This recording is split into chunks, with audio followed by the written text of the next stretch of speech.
This is The Gist, the essential podcast for the discerning listener.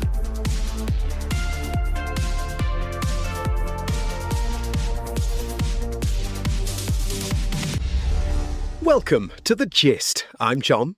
And I'm Mary. It is Sunday, July 5th, 2026. We are your smart friends on the go. Let's get into it.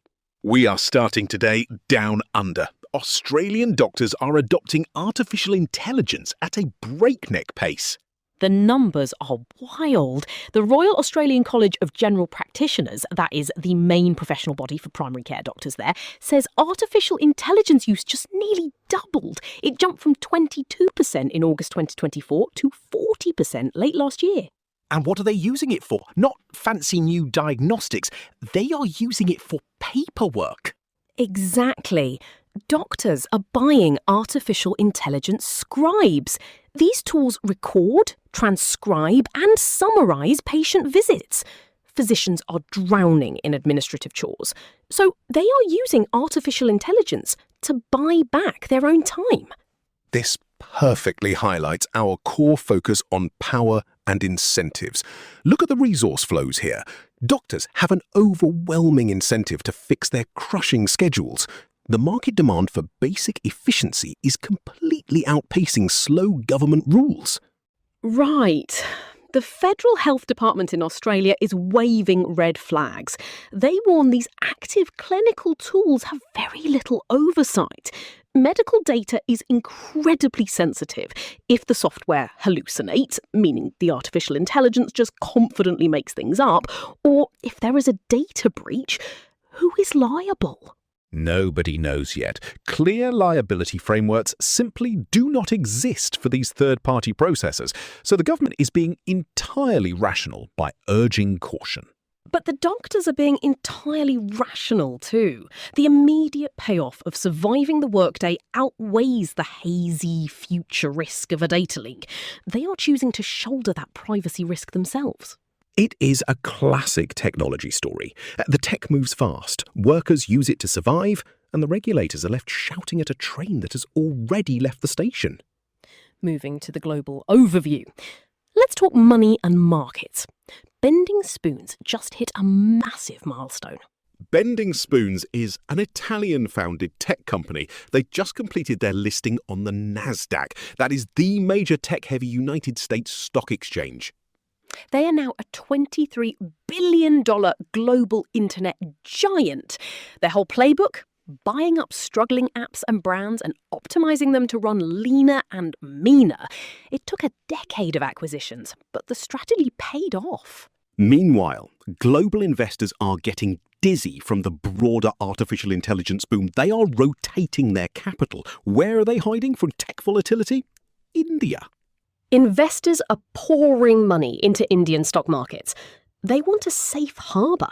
It shows real fatigue with the wild price swings of the global artificial intelligence rally. Capital always flows to the path of least resistance. Speaking of resistance, human bodies can only take so much. Let's look at a growing occupational safety crisis. Global heating is hitting workers hard. Agricultural labourers, like sugarcane workers in India, are facing extreme heat.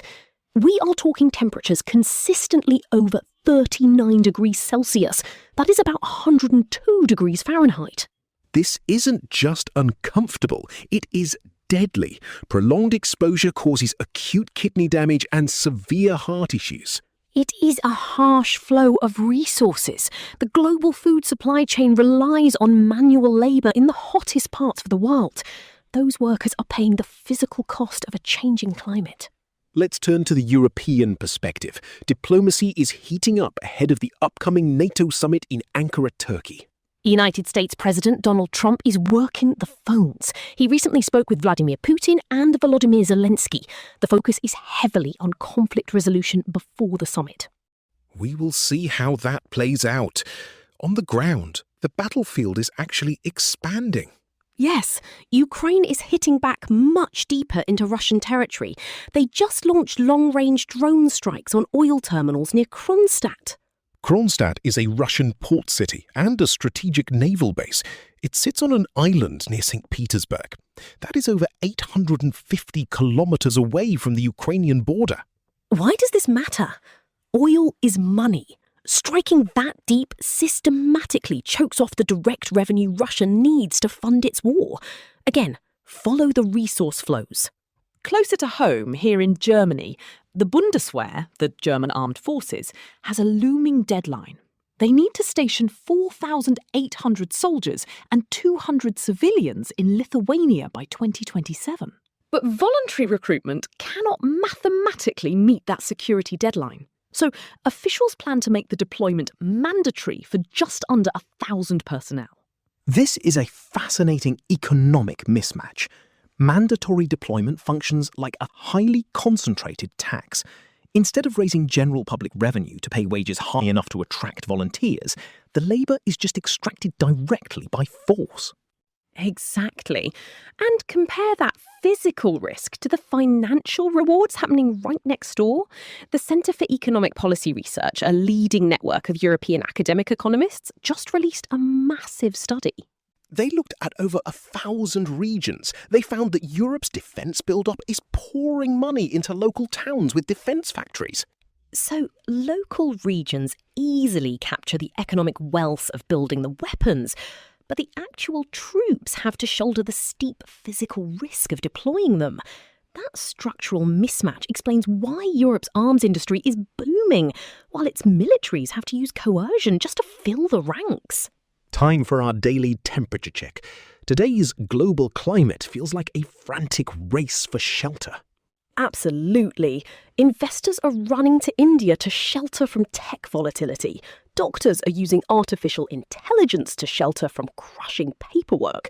And European economies are banking defence cash while struggling to field the human troops required for actual security. The demand for quick fixes is high, but the long-term bills are coming due. That is the gist for today. Thanks for spending part of your Sunday with us.